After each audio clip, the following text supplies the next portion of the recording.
poin kedua dari sistem peredaran darah adalah mekanisme pembekuan darah.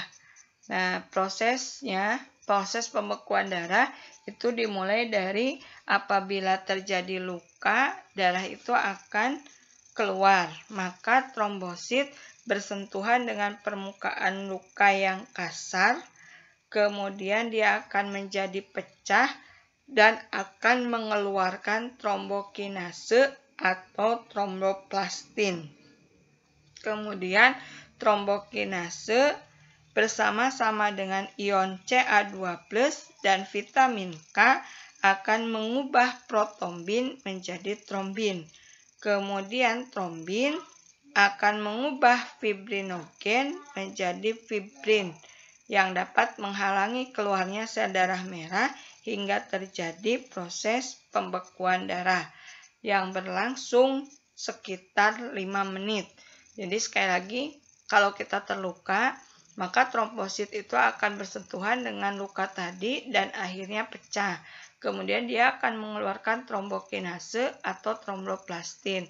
Nah, trombokinase bekerja sama dengan ion Ca2+ dan vitamin K mengubah protombin menjadi trombin.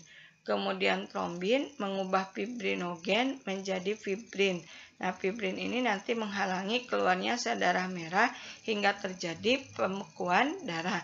Ini berlangsung sekitar 5 menit. Faktor-faktor yang mempengaruhi pembekuan darah. Yang pertama tadi ada protombin. Protombin itu adalah senyawa globulin yang larut dalam plasma darah. Protombin dibuat di dalam hati dengan bantuan vitamin K. Protombin akan dirubah menjadi trombin tadi. Yang kedua adalah fibrinogen. Fibrinogen itu tadi merupakan protein plasma yang disintesis di hati dan dapat diubah menjadi fibrin. Yang ketiga adalah ion kalsium. Ion kalsium merupakan ion anorganik dalam plasma serta dapat diperoleh dari makanan dan tulang. Ion kalsium diperlukan pada seluruh tahap proses pembekuan darah. Artinya kalau kita kekurangan ion kalsium, maka proses pembekuan darah akan terjadi dalam waktu yang lebih lama. Kemudian yang keempat adalah trombokinase atau tromboplastin. Merupakan protein plasma atau enzim yang disintesis di dalam hati dan memerlukan vitamin K dalam bekerjanya. Jadi ketika ada trombokinase tapi tidak ada vitamin K, maka trombokinase tidak dapat bekerja dengan baik. Kemudian enzim ini merupakan faktor antihemofili. Jadi kalau ada orang yang hemofili, darahnya itu akan sukar membeku karena dia tidak memiliki atau tidak memproduksi trombokinase. Nah, faktor yang kelima adalah vitamin K.